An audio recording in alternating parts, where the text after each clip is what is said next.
နေ့လေ12နာရီမေများနေ့ပြသူလာပြည့်နေ့မှာ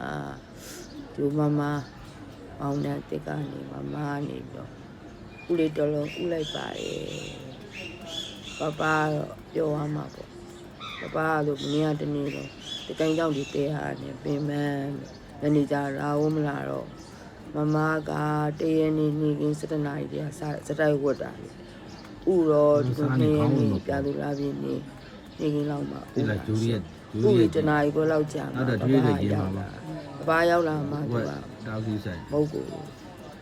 နန်းစီကိုထစားတာရှင်တော့မဆိုအိဝတ်တဲ့နေရာပြက်ကိုမပြက်ဘူးထအောင်မထားတာရှင်မမလေပပလာမှထစားတာ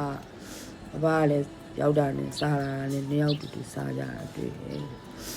အဲ့မှာဒါမဲ့သူတို့ကများသောအားဖြင့်တော့နှလုံးဥရရှင်ဒီတစ်လုံးတော့ဥယူလက်ပြန်တော့တစ်လုံးဥမလားတော့မသိပါဘူးရှင်ပြောရတာပေါ့ရှင်ဥလေးတစ်လုံးဥလိုက်လို့